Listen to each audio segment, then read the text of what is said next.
What's up, movie fans? Welcome back to the John Campea Show, the best damn movie news show on the. You know how the intro of I messed up the spoof.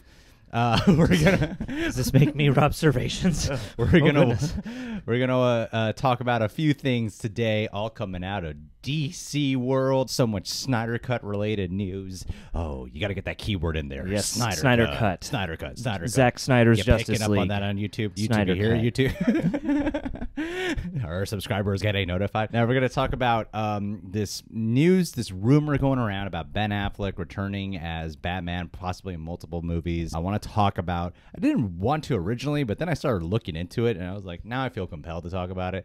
The Ray Fisher talking about Joss Whedon, whose reputation just seems to be going so uphill for so many years. He's killing the game right now. Briefly want to cover Henry Cavill addressing the Superman rumors. That sounds fun. So there's just a whole bunch of DC things to talk about. But a couple things before we go into that. One, we're probably going to be doing a live stream later today. We normally do those on Saturdays, but tomorrow's 4th of July. So we figured, let's just move it to today. Highly requested topic has been like sequels we want to see. So probably going to do that. Secondly, at the end of this video, we're going to unbox this thing. We already took it out of the box, but it's a special Columbia Classics disc set. I can't wait to see what's inside and what it all looks like at the end. For you cinema fans out there. Let's talk about the Ben Affleck thing first. Yeah, let's start with something nice. The main rumor going around is Ben Affleck has signed a Batman contract for HBO Max. There's multiple articles. Some people have already reported on it. In movie news world, this is old news, okay? Right. But let's break down this one article we have in front of us. Back in May, saw the rumor first surface from 4chan about Ben Affleck back as Batman, and now the Lightcast and Culture Nerd YouTube channels claim the same. The new info claims that Ben Affleck has signed a new contract to return as Batman, and that Affleck will be involved in additional appearances related to HBO Max and Zack Snyder Justice League movies. All right, so here's what Taylor Murphy of the Culture Nerd says. Ben has... I haven't seen the video. This is how I imagine. I don't even know what he sounds like. Ben has indeed signed a new contract, and he is coming back. The official announcement is expected to happen either at DC Fandom or during Justice Con. One of the two. We're going to get that announcement, but it's going to happen before September. We're going to get the official announcement, and we're going to get the Snyderverse Batman. It's going to be returning. He goes to shoot down the notion that Michael Keaton was brought in to replace Ben Affleck as Batman. People thought that. Why would you think that? That would be a terrible idea, as well as Robert Pattinson being a replacement as what is being created in DC Multiverse. They are bringing everybody back. This is planned. This is a design because of Zack. This is a plan that they're moving forward with. I mean, I keep seeing it's a great time to be a DC fan. Regarding why Ben Affleck agreed to return as Batman, it said because Affleck will once again be in control of his Batman. So I think what this rumor is going to support is that he will also be able to do his Batman standalone project to some extent, right? That's at least what the rumor is communicating to me as. Interestingly enough, Jeff Johns has been blamed as the reason why, and I've heard this before, why Ben Affleck left the Batman role, as Johns is said to have caused interference with Affleck's decisions involving the script. This is another reason why I wanted to talk about the Ray Fisher thing, because this goes in line with it. Oh boy. In addition, Zack Snyder brought Affleck on board as his choice for the DCEU Dark Knight, and since Snyder left Justice League, Affleck decided it wasn't worth all the headaches to remain as Batman. Johns is also blamed for screwing over Snyder and problems with Justice League. That he is. The guy who was supposed to save the DCE. Murphy goes on to explain, I think a lot of people misconstrued why he left in the first place. A lot of people will say, oh, Ben left because he almost killed himself in the role. I mean, they might say that because Ben Affleck said that on the Jimmy Kimmel show, so you can't blame. I'm sure usually in these types of reports and stories, sure, actors often, as we even see kind of with Ray Fisher to a certain extent. I'm not sure the timeline of when Ray Fisher gave that thing that he retracted, that positive thing he said at Comic-Con. But a lot of times actors and actresses or directors, whoever, say things, but there's usually more that happens behind the scenes. Yeah, you have to give the sanitary version for the public. Exactly. So Murphy goes on to say they take it further than it really was. Essentially, Ben took the role because of Zack. Zack convinced him, sold him on the pitch. He loved the idea, and he built that loyalty to Zack.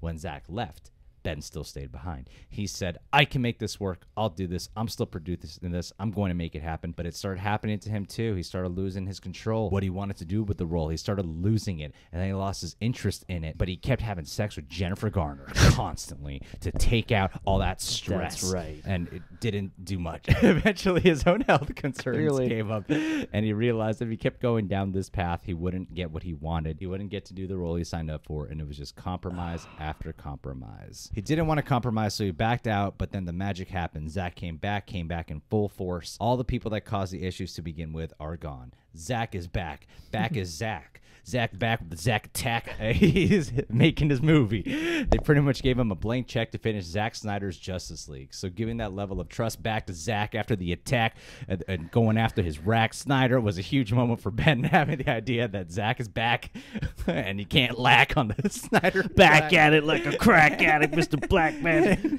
On control of his project and the idea that he could then move forward with the project that Zack wanted to make. The Batman movie he wanted to make and have Zack in his corner. That was enough to sell him of the return. Okay, so here's my thoughts after reading all this and hearing everything. I don't think it's to this extent. Yes, he's going to be doing additional voiceover work. Maybe they might need to film some stuff for the Snyder Cut. I don't think it's to this extent that they're talking about. I don't want that to come across, though, as if I don't care for Ben Affleck to return. I love Ben Affleck's portrayal of Batman. To some, he is the definitive version. There are a good amount of people who will claim he's the definitive version of Batman. The same thing with Michael Keaton and Ben Affleck here. I think that they're doing something weird with Flashpoint, that they're going to use it in some degree where if the Snyder Cut pans out well, that they'll want to somehow keep that a little bit more linear with their timeline as opposed to the one that Whedon held. I imagine that they might do some type of multiverse, bringing back some Batman, the Michael Keaton, for example. Just Batman into the Batverse. No, something like Make that. Flashpoint into the Batverse. That's what it seems like they're trying to do. Yeah. I don't think it's gonna be to the extent we're gonna get Batman movies now with Ben Affleck. I feel like he's done with that, even with Zack Snyder back. And I also think it would just be confusing. I could be wrong. These are all rumors at the end of the day. I could see Ben Affleck doing a few more things with DC as Batman, but I don't think it's to the extent where he is going to be the lead in certain projects or helming certain projects. Same thing I think with Michael Keaton. Like I could see Michael Keaton coming back for an appearance, maybe Batman Beyond, but to the extent of like making him the Nick Fury of the multiverse, I don't buy that. And then you got Robert Pattinson's Batman movie coming. And this is it's too much. That's the thing to me is I feel like we're gonna all have to wait and see what happens when the Snyder Cut finally drops. I find these things funny. These rumors are interesting to me because especially with WB, HBO I trust more than WB generally, but WB, makes a lot of decisions and then changes them very quickly. Part of this will definitely depend on how successful the Snyder Cut is, how good it is. The thing I could see coming out of this is like if all the stars aligned, this equates to them kind of healing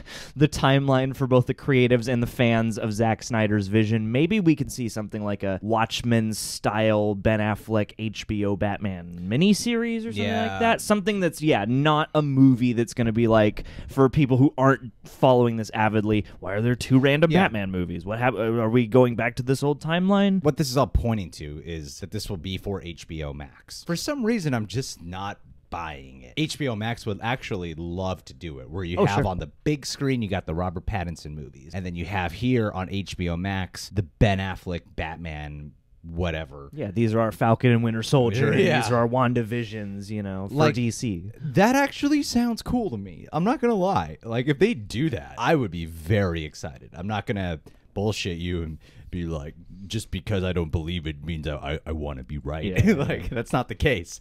If they come out and like, it's confirmed they're doing it, I'd be like, oh, that's so cool. Ben Affleck's going to do this. This is crazy. Which is right now, I'm not buying it. Well, you need to be able to do it in a harmonious way where it does right by all the creatives too, so that it's not like, hey, I know we're doing this thing now with Matt Reeves and all you other guys since the wake of this, but we're going to go back. WB needs to demonstrate a certain amount of leadership and figuring out how to solidify these things so that they can all thrive and shine in their best arenas, I think. Well, the funny thing is, with enough demand from DC fans, and anything can happen, you guys can get it done. That's true. If there's a petition that comes out to support this, you bet your ass I'm signing it. I mean, and that's the other thing too, is it's like DC Christmas Day right now, where like the Snyder Cut broke this wall down where now it's like, oh, there's so many possibilities. Maybe there'll be an Ayer cut. Maybe Ben Affleck will come back. I have to imagine that this shotgun blast, some of the targets will hit. I just don't know which ones. I feel like half the news we're hearing is probably not going to come to fruition, but some of it will. We'll see. I mean, but do you guys want this? Do you guys want a Ben Affleck whatever? Like, they didn't make it clear exactly what it is they're going to be doing. Do you want Batfleck, Backfleck? But a mini series, or if he gets to do his own movie for HBO Max, it seems like HBO Max might have noticed, like, people only really care about us now that we got the Snyder Cut. Yeah, no, seriously. I mean, they probably want to capitalize on that more heavily. Justice League stuff. Yeah. Zack Snyder will save us. We need to separate. Yeah, wouldn't that be funny? The thing that, like, one of the key ingredients to driving the DCEU into the ground initially will save HBO Max, which would be cool. I don't know. Maybe they'll have more freedom there, too, because it seems like working with Jeff Johns and the other WB folks has been kind of constrictive. So let's move on here, people. Okay, let's talk about this Ray Fisher news, all right? It started off on June 29th where Ray Fisher said this. I'll just play the footage for you guys. Yeah, I mean, Joss is a great guy, and Zack picked a good person to come in and clean up and finish up for him. He looks so sad saying that. Oh, yeah, I'm required to say this. And then Jason Momoa. That was convincing. That was badass. Jason Momoa just looks fucking miserable. Yeah, and that's even Ray Fisher's looking at him like, did I do it? Did I do it? Did I do okay with that? Did we do it? Did we say the thing we needed to say? And honestly, you know, they could just be reading into this because of the fact that he's saying he retracts this. Then we could be reading into the body language and stuff. We could be. Right now, that's how it reads, though, okay? So I'd like to take a moment to forcibly retract every bit of this statement, right? Yeah. When I first saw that, I was sitting there going, weird, really? Because, like, everyone was at least like, oh, yeah, Joss did his best. Well, I mean, that's what they have to say, right? I guess. Ray Fisher went on to say later on, Joss Whedon's on-set treatment of the cast and crew of Justice League was gross, abusive, unprofessional, and completely unacceptable. He was enabled in many ways by Jeff Johns and John Berg. Accountability over entertainment. This just leads, like, if anything, the main takeaway is, for me, what exactly was he like on set? Like, I'm not going to deny Ray Fisher. Hearing the kind of everything that's come out about Joss Whedon as of late, it's easy to believe if he was someone different on set, and if he was, I imagine, like kind of emotionally and verbally abusive individual, right? Yeah. I don't know what, and I don't want to go into like, here's what he did, because I don't know, and it's not made clear here. You can look up any rumors you want about that, but yeah, I mean, he's received a few black eyes lately for that, as well as some I don't know to what extent, but sexual misconduct too. It sucks, and that actually this goes to further support, you know, wanting the Snyder Cut out. If anything. Well, it has like a moral angle to it now. Yeah, exactly. The moral angle, and with Jeff Johns as well, because for a long time, that's kind of just been in like certain people who get the scoops on things and hearing about Jeff Johns, but for Ray Fisher, Cyborg, to come out and say Jeff Johns also, that just further supports that point. And what we brought up in the Ben Affleck portion of this video. Jeff Johns just seems like a horrible guy. or stuck in a particular way that is not tenable for a community like this. I've heard like nothing but bad things about that guy from like the last 6 months to a year is what I'm constantly hearing about. And this sucks. Zack Snyder had to step away. They were very excited for it. This was going to be Ray Fisher's big break. And then for everyone involved too, have Zack Snyder step away, then you get this other director to come in who's supposed to save the day. And then he ends up being this director who apparently was the real villain. Yeah, who was the Steppenwolf on set. He was the dark side of it all. Yeah, there you go. Which sucks. It's terrible. What compelled me a little bit more to talk about this was when Alan Tudyk chimed in, who's worked with Joss Whedon on many things, who said, wasn't there, but I have known Joss for 17 years. I honestly can't even imagine it, and I have a pretty good imagination. And my thoughts when he said that, and there's a tweet he said later that I'll bring up, but it's important what he said here, because my initial reaction was, well, dude, you weren't there. You know? Yeah. And it's that kind of thing of, you know, when we get mad at cancel culture, when we get mad at, why are you judging someone off their past from years ago when they're a different person today, and they've made reconciliation or whatever, like, you know, that argument. Now you could flip that though. It doesn't matter if he was good on that set. He could have been a terrible who he is today could be a different human being. Yeah. It doesn't matter what your past experience was. You weren't there on set. And this is a different project, different times. He's been through a lot of different experiences since then. To come out and defend him in a way is kind of messed up, in my opinion. Or at least, to throw, like, I don't think it's an entirely unfair idea to throw out, but to do it without an additional qualifier, like to do it in a way that requires you to go back and post something else later to qualify it, I think is, not quite the right look. Later on, as some Twitter user named I'm a Frog said, you weren't there, end of story. I found this when I was like gathering screenshots for this video. And then Alan Tudyk said, true, I shouldn't deny another person's experience if I wasn't there. It's ignorant. I've my experiences in and out of work with Joss, where he has been kind and supportive, brilliant and funny. He is a hard worker, taskmaster, and passionate, if unconventional, dancer.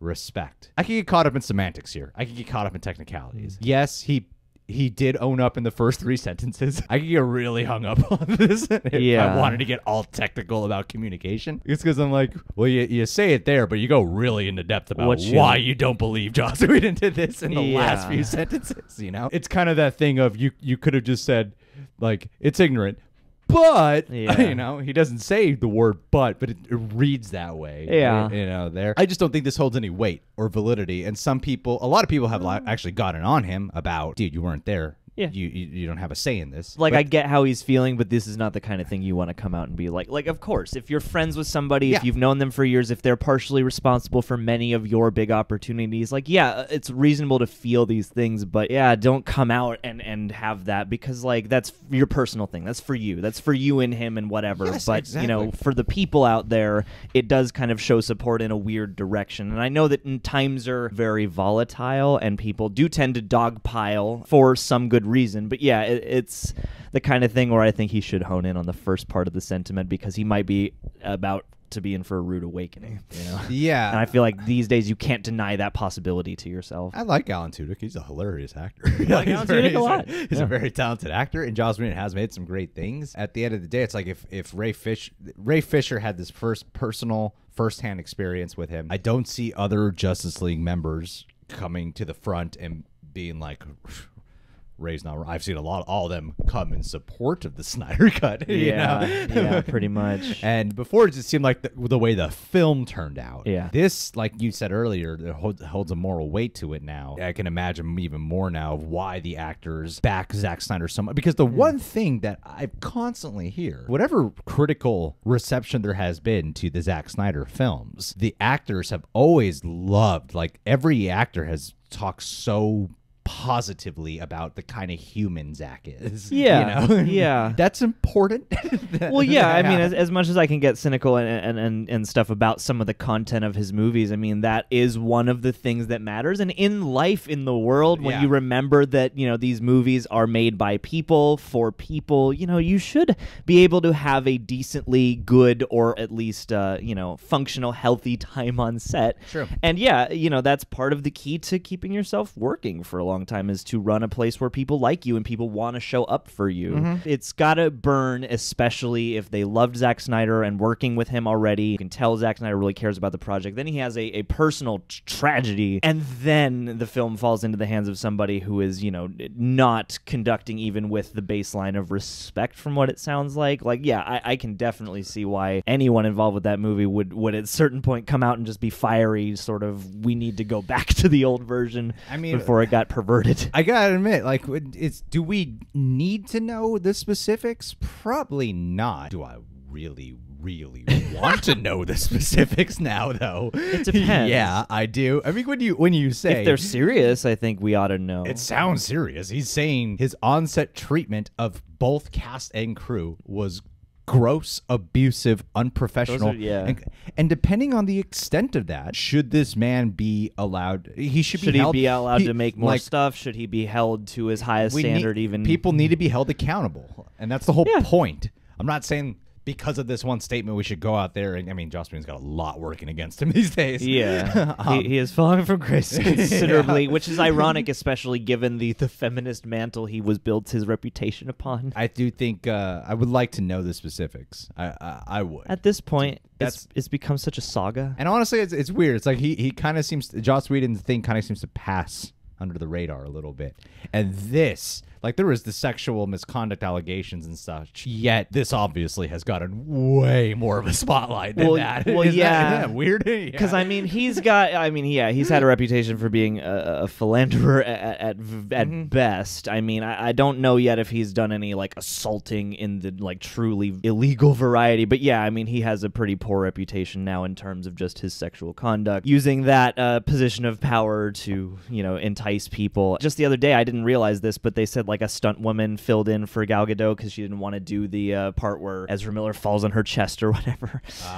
Yeah, like there's a lot there that I wouldn't be surprised to hear there's more to. I don't know the guy, and I haven't followed his personal life deeply over the years, but from things I've heard, even from people who have, you know, had friends work with him, I've heard it's not as shiny as it looks from the outside. Well, guys, what do you think of this story? Leave your thoughts down below. Yeah. And then the last bit of news, Henry Cavill. He opened up about the Superman rumors. He said, the rumors get wilder and wilder by the day. The amount of speculation, the stuff I read on the internet is extraordinary and sometimes frustrating. It's when you see people stating stuff, it's fact. Like, no, that's not the case. That hasn't happened, and that conversation isn't happening. But the important thing is that people are excited about it. I think it's important to be excited about a character like Superman. Superman is a fantastic character. If people are chatting about it, and even if they're making stuff up, it's okay, because that means they want to see the character again. In an ideal world, I would absolutely love to play the character again. Dude, this is why we have the Snyder Cut. Yeah. Like, yeah, this is like more possible than ever before. And of all the things, I would actually be really excited to see him come back to Superman. I mean, we all want it. I only want to talk briefly about this. I remember when Henry Cavill was like, honestly, I want to just move past the Snyder Cut. You know, I'm trying to move forward. Yeah. Like, I remember him saying that, like, on video interviews of him saying it. But this idea of, like, championing for him to return, it's like, this is also interesting because there's been so many different rumors, and he's even going out there saying that some of his conversations that are reportedly happening have just flat out not happened. Yeah. And maybe some stuff actually has happened, or a lot of stuff has been misconstrued. So every bit of rumor or news report that comes out has to be taken with a grain of salt. But I think the Snyder Cut is evidence in the fact that not everything is just a rumor. And not everything is just speculation. That a lot of the times, they're like that article in the Snyder Cut that was a Variety put out, or Hollywood Report, I can't remember which one, but whichever one they put out was like, oh, this talk's been going on for such a long time. Of course it has. And it's the same thing that's happening with Henry Cavill, you know? Yeah. He's going to come back. Him chiming in on this, obviously he's going to be asked about it. And the cool thing is, he's not saying, I want to move past this, I want to move forward. He wants to keep on doing it. If any studio is going to be listening to what the fans want, it's going to be the people behind DC, obviously. Yeah. They're listening. Henry Cavill's going to come back, undoubtedly. Oh, yeah. So not everything that we've been hearing is 100% true or not, but I think, let's face it, he's gonna come It'll back. happen somehow, yeah. He's gonna be Especially back. because now it's gotten to the point, and it's got to be moving for him. Like, even if he was genuinely ready to move past it before, like when the Snyder Cut became real, I got to imagine that that's the moment where it probably hits you. Like, there are a lot of people who really care about my portrayal of Superman. You know, and even for me, like I haven't loved his Superman, but I am still here rooting for, like, yeah, I would love to see a great Superman story with Henry Cavill in it. So, you know, however that becomes possible, even if it's just another appearance or something, I gotta imagine, he will get his chance. Even more than Ben Affleck, I think he has been kind of slighted by this process. All right, guys. Well, good for Henry Cavill. Yeah, he's got a good adjusted way of looking at things. Well, guys, leave your thoughts down below on all these news. Love talking about all the DC stuff. Excited for DC fandom. You guys can subscribe to The Real Rejects. Click that notification bell. And let's see what's in this box. Ooh. So, this is a box sent over to us by Columbia Pictures. It's 6 of their most iconic films, and what I actually learned is that 2 of these films, Jerry Maguire and A League of Their Own, were voted in by fans. So, that's cool. Yeah, like over 30,000 votes. It's the first time any of these films have been released in 4K Ultra HD. If you're a film fan, if you're somebody, who's into cinema in general, these are some classic films, and you'll be able to see them in the highest definition possible. It also comes with, as you're about to see, a really great hardcover 80-page book, and also a host of special features. Look at that. Oh, yeah. Got a host of special features and archival footage, new special features. It's really easy to use. You got all the DVDs in here. They come like this on my left and right hand right here. The movies that you got are Mr. Smith Goes to Washington, Lawrence of Arabia, Doctor Strangelove, Jerry Maguire, A League of Their Own, and Gandhi, all Ultra HD and Blu-ray. And then this is the aforementioned, this is the special book that comes with it. It's hardcover, 80 pages of historical information, behind-the-scenes looks at these films, at the industry at the time. It's pretty sweet. Like I said, if you're into Hollywood history, if you're into classic cinema, and if you love the Columbia classics featured in this box, it's definitely something worth checking out, because that's the only place you can get these films in 4K Ultra HD. Thank you so much to Columbia and Sony for sending this over. Pick up your own today. Thank you, guys. This is awesome. Yeah, look at that. Look how John, beautiful that is. What we'll do is we'll get a sword, and we'll cut this box in half. You take half home with you. I'll take Gandhi, A League of Their Own, and Jerry Maguire. And you can keep the older classics. Thank you, Think Jam, Sony, and Columbia. You guys are gifting us this holiday season. Yeah. 4th of July, I will be watching, I guess, A League of Their Own. Oh, you watch Mr. Smith Goes to Washington. No, League of Their Own. Yeah, that's probably more feel And good. then cap it off with Gandhi. Woo! They get real cynical with Dr. Strangelove. Guys, I'm stalling the video. Subscribe, hit that like button, comment, subscribe to the More Real stalling. Rejects. All right. See you guys.